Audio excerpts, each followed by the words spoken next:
अस्सलाम वालेकुम दोस्तों, तकरार ड्रामा जी धमाकेदार नई अपडेट अची चुकी है। तव्हांखे ॾींदासीं नई अपडेट तकरार ड्रामे जी नेक्स्ट एपिसोड जी।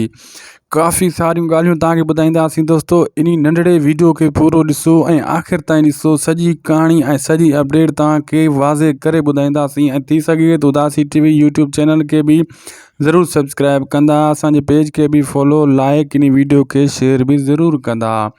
दोस्तों तव्हांखे ॿुधाईंदा हलूं, जेका हाणे किस्त अचण वारी आहे उन में भावल मूसा ख़ासि करे जेका आहे नवाब खान जे माण्हुनि खे भॼाए सवा साणो करे 2-3 माण्हू फतकाईंदा।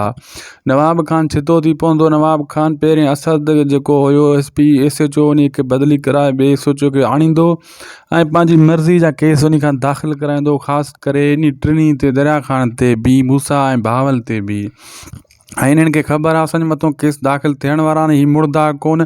ऐं भावल इहो कोशिशि में आहे त मां मीर खे फतकायां, मीर खे पूरो कयां, लेकिन दोस्तों मीर खे हू न मारे सघंदा। छाजे करे भावल जी न्याणी उन वटि आहे ऐं उहा पंहिंजो रओ लाहे भावल जे पीउ जे अॻियां पेरनि ते उछलाईंदी ऐं मीर खे बचाइण जी पूरी कोशिशि कंदी। ऐं अहिड़े हिसाब सां मूसा वारा बि पोइ मुड़ी वेंदा, लेकिन इन्हनि जो फ़िलहालु मीर जो पीछो फ़िलहालु हू कान छॾींदा, कोशिशि में हूंदा। ऐं मीर खे बि इहा शइ जी ख़बर आहे, हू इन्हनि खां पासो करण जी पूरी कोशिशि कंदो। दोस्तों मां तव्हांखे पोइ किस्त में काफ़ी ॻाल्हियूं सारियूं ॿुधायूं ऐं सिजावल खान जेको इहो कमु कयो, इहो मूसा खे बि ख़बर पइजी चुकी आहे त हाशू खे सिजावल मारियो आहे। सिजावल वारा सोचनि था हाशू खे मूसा वारनि मारियो आहे, लेकिन विचों उन खे मीर मारियो आहे। इहो कोई नथो सोचे, नवाब खान बि नथो सोचे इहो वार कंहिं कयो आहे, हू हुननि ते सोचे थो।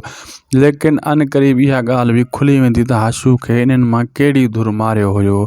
काफ़ी ॻाल्हियूं दोस्तों आहिस्ता ताईं साम्हूं ईंदियूं वेंदियूं।